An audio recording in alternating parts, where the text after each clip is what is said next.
Hello everyone, welcome to GS review. इसके पहले की वीडियो में फ्रेंड्स हम जो ये स्पेक्ट्रम की सीरीज कर रहे थे, इसकी 2 क्लास हो चुकी है। ये उसकी तीसरी क्लास है और दो क्लास में हम इसमें पुर्तगालियों के पतन के कारण तक पढ़ चुके थे। आज की वीडियो में हम बात करेंगे कि जब पुर्तगालियों का पतन हो जाता है उसके बाद आते हैं कौन, डच। उसके बाद डचों का प्रभुत्व वो जो है प्रभुत्व की शुरुआत होती है। तो भारत में ये डच व्यापार की स्थापना कब हुई थी? तो जैसे जैसे स्पेन का पतन होता है और स्पेन के पतन के साथ साथ ही पुर्तगालियों का पतन हो जाता है। जैसे जैसे स्पेन का पतन हो जाता है और उसी के साथ ही पुर्तगालियों का पतन हो जाता है और 17वीं शताब्दी जो होते हैं, तो 17वीं शताब्दी के मध्य तक जो पुर्तगाली होते हैं इसका स्थान कौन ले लेते हैं? डच ले लेते हैं। इसका स्थान ये डचों ने ग्रहण कर लिया। अब बात करेंगे डचों की प्रथम फैक्ट्री जो थी, इनकी स्थापना कहाँ हुई थी। डचों की प्रथम फैक्ट्री की स्थापना हुई थी कब? 1605 में मसूलीपट्टनम में। मसूलीपट्टनम में इनकी पहली फैक्ट्री बनी। उसके बाद दूसरी फैक्ट्री की स्थापना होती है डचों की कहाँ, कब? 1610 में। 1610 में इनकी दूसरी फैक्ट्री बनती है डचों की। और भी इनकी बहुत सारी फैक्ट्रियां अलग अलग स्थानों पर बनती हैं। इसमें सूरत में, कारिकल में और कासिम बाजार, पटना, बालासोर, नागापट्टनम और कोचीन, ये सभी अन्य स्थानों पर धीरे धीरे करके ये अपना प्रभुत्व कायम करते हैं, अपनी फैक्ट्रियों की स्थापना करते हैं डच। और इन्होंने 1632 में हुगली से पुर्तगालियों को बाहर कर दिया था। हुगली से जो है, हुगली में अपना प्रभुत्व जमाया डचों ने और 1632 में पूरी तरह से हुगली से बाहर कर दिया पुर्तगालियों को। और 1658 में श्रीलंका से भी पुर्तगालियों को बाहर कर दिया। नेक्स्ट बात करेंगे, इन्होंने डचों को एक सोरा जो होता है, सभी लोग जानते होंगे, सोरे के निर्यात को काफ़ी, मतलब सोरे के निर्यात के व्यापार से ये काफ़ी प्रोत्साहित हुए। डच जो थे तो इनको जिस तरह पुर्तगालियों को, मतलब जो काली मिर्च थी उसके व्यापार में उन्होंने काफ़ी मुनाफा कमाया और वो उससे काली मिर्च के व्यापार से प्रभावित थे भारत में। तो डच जो थे तो ये सोरे के व्यापार से प्रोत्साहित थे काफ़ी। और इसमें ये 3 आंग्ल डच युद्ध हुए थे। कहाँ पर? ये यूरोप में हुए थे। इसमें डच पराजित हुए थे। जो भी मतलब तीनों आंग्ल युद्ध हुए थे उनको हम, युद्ध जितने भी हुए थे सारे हम एक बाद में देख लेंगे। तो उसमें वहाँ पर क्या होगा, याद करने में भी आसानी रहेगी और पढ़ने में भी आसानी रहेगी। तो ये जो 3 आंग्ल युद्ध हुए थे, इसमें ये यूरोप में हुए थे और इसमें डच ये पराजित हुए थे। बेदरा का युद्ध जो कब हुआ था? ये 1759 में हुआ था। इसमें डच पराजित हुए थे। किससे? अंग्रेजों से। नेक्स्ट बात करेंगे, इसके बाद ये आता है चार्टर एक्ट महारानी एलिजाबेथ फर्स्ट का। महारानी एलिजाबेथ फर्स्ट का ये चार्टर एक्ट, ये अधिकार पत्र कब आता है? 31 दिसंबर 1600 को आता है। 31 दिसंबर 1600 को आता है। तो इसमें क्या कहा जाता है? इसमें कहा जाता है कि ईस्ट इंडिया कंपनी जो है, इसको ये पूर्व के साथ व्यापार करने का अधिकार दे दिया जाता है। कितने वर्ष के लिए? 15 वर्ष के लिए। ये महारानी एलिजाबेथ का जो प्रथम का चार्टर एक्ट आता है, इसके तहत जो ईस्ट इंडिया कंपनी है इसको पूर्व के साथ व्यापार करने का अधिकार कितने? 15 वर्ष के लिए दे दिया जाता है। उसके बाद फिर दूसरा चार्टर एक्ट आता है कब? 1609 में। 1609 में चार्टर एक्ट जो आता है उसमें क्या किया जाता है? उसमें इसको, ये जो ईस्ट इंडिया कंपनी है इसको व्यापार करने का अनिश्चित काल के लिए अधिकार दे दिया जाता है। ये पहले तो 15 वर्ष के लिए दिया जाता है 1600 में। उसके बाद जो 1600 में नवीन चार्टर एक्ट आता है उसमें अनिश्चित काल के लिए दे दिया जाता है। नेक्स्ट बात करेंगे, उसके बाद ये विलियम हॉकिंस ये आते हैं किसके दरबार में?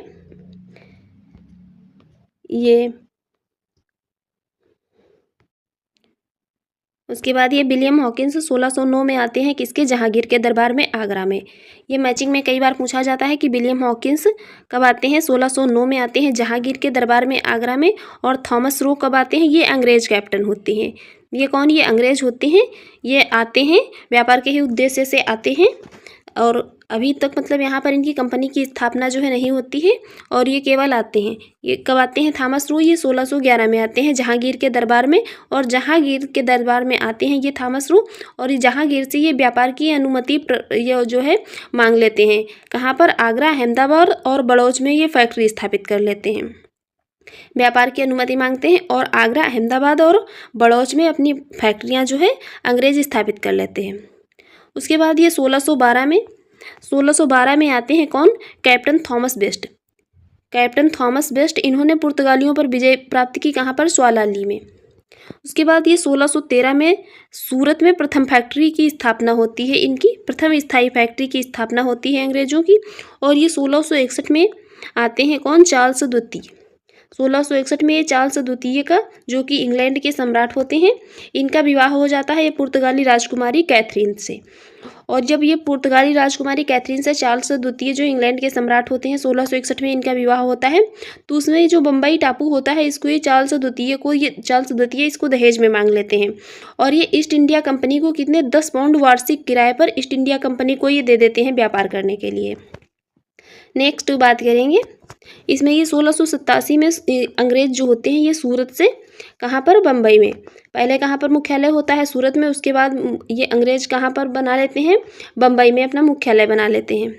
उसके बाद 1691 में एक निश्चित वार्षिक राशि के बदले जो है बंगाल में चुंगी रहित व्यापार की अनुमति दे दी जाती है, जिसको कि औरंगजेब का फरमान कहा जाता है।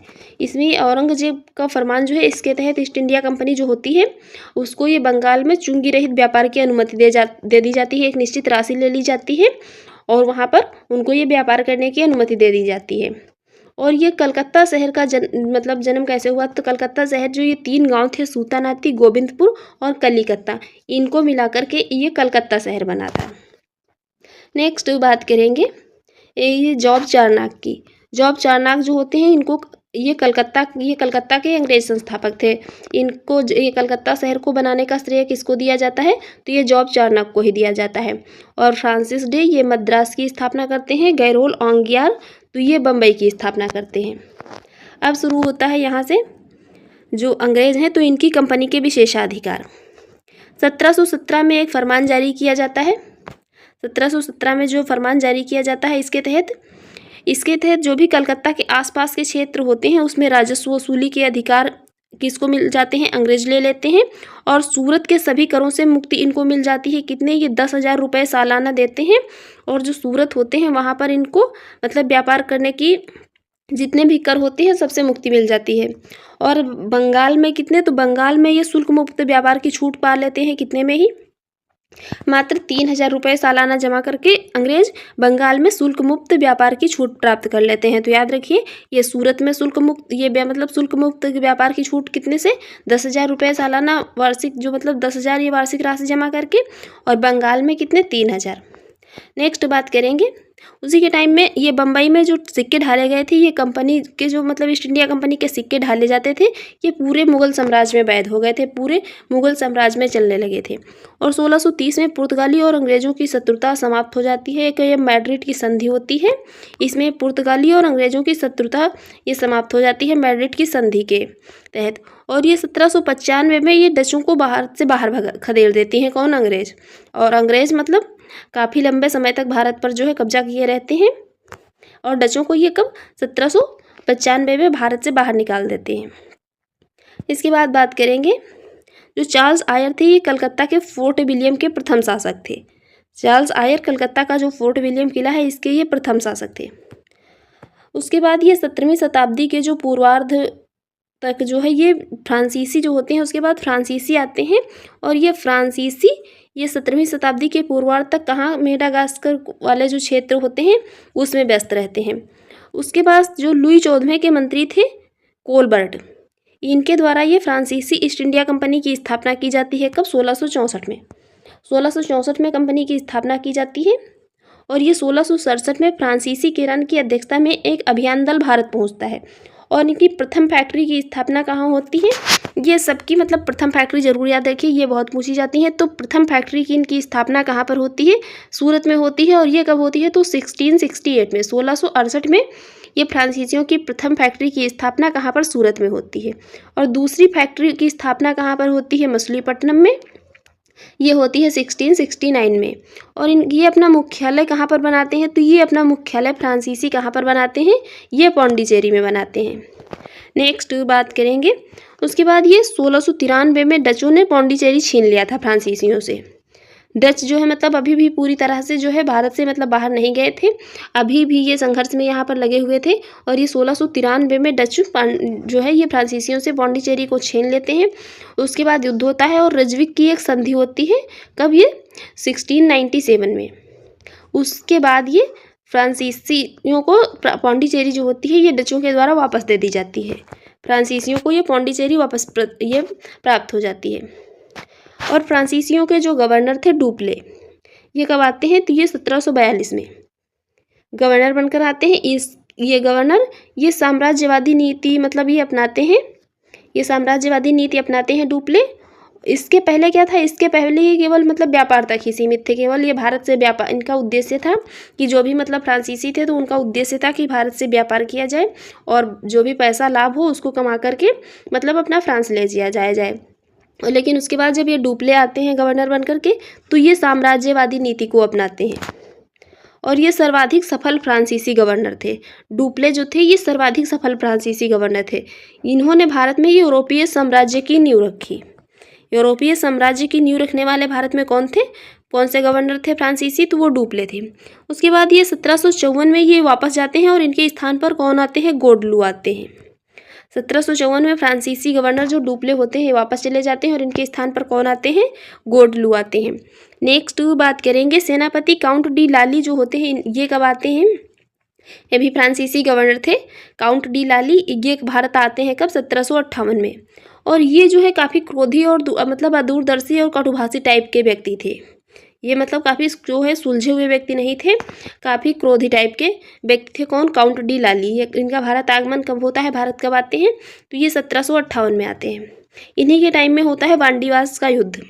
ये कब होता है, 22 जनवरी 1760 को होता है। इसमें जो अंग्रेजी सेना का नेतृत्व कौन करता है, जनरल ऑयर करते हैं।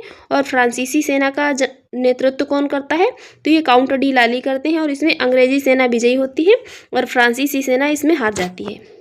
अब बात करेंगे यहाँ पर, जो फ्रांसीसी सेना हार जाती है तो ये फ्रांसीसी जो है मतलब भारत सबसे लास्ट में आने वाले फ्रांसीसी ही थे। सबसे लास्ट में भारत कौन आया था, तो ये फ्रांसीसी ही आए थे। तो इसकी जो असफलता के इनके कारण थे वो क्या क्या थे, तो सबसे पहला तो एक फ्रांसीसियों की असफलता का कारण ये था कि अंग्रेज़ों की व्यापारिक तथा जो आर्थिक श्रेष्ठता थी, मतलब वो इकोनॉमिकली भी काफ़ी स्ट्रॉन्ग थे और जो वो है व्यापार से भी मतलब ट्रेड में भी वो काफ़ी स्ट्रॉन्ग थे फ्रांसीसियों से। कौन, अंग्रेज। और डुप्ले की जो फ्रांस वापसी, मतलब डुप्ले को फ्रांस वापस जो बुला लिया गया था, उसके बाद ये किसको भेजा गया था, गोडलू और उसके बाद काउंट डी लाली को, क्योंकि डुप्ले जो है काफ़ी मतलब सुलझे हुए और एक दूरदर्शी टाइप के व्यक्ति थे तो उनको वापस बुला लिया। एक इनकी असफलता का एक ये भी कारण था। और ये लाली की जो काउंट डी लाली थी, इनकी ये जो अदूरदर्शिता और क्रोधी टाइप वाली व्यक्ति वाली नीति थी, ये भी इनका एक कारण था। और इनकी एक जो यूरोपीय राजनीति थी, अब मतलब यूरोपीय राजनीति भी थी एक इनकी, ये भी असफलता का कारण था। और अंग्रेज़ों में क्या था, अंग्रेज़ों में परस्पर सहयोग की भावना थी और जो भी मतलब फ्रांसीसी थे इनमें ये कोई सहयोग की भावना नहीं थी। और फ्रांसीसियों की जो जल सेना थी ये कमज़ोर थी। मतलब उस टाइम पे क्या था कि जो इनकी भी मतलब जो ये एक इनकी वाटर पॉलिसी भी थी, मतलब उस टाइम पे जो जिनका भी मतलब ये जल सेना जिनकी भी थी, जिनकी मजबूत थी, वो काफ़ी जो है युद्ध वगैरह में अपना मजबूत रहते थे। और जिनकी जो जल सेना कमज़ोर थी, तो ये फ्रांसीसियों को क्या था, फ्रांसीसियों की जल सेना कमज़ोर थी। तो ये भी एक इनका कारण था कि ये जो है मतलब इनका पतन हो गया जल्दी ही भारत में। तो फ्रेंड्स, आपको हमारी वीडियो कैसी लगी कमेंट बॉक्स में ज़रूर बताइएगा। और चैनल पर पहली बार है तो चैनल को सब्सक्राइब कर लीजिएगा, वीडियो को लाइक कर दीजिएगा एंड शेयर करिए। Thanks for watching.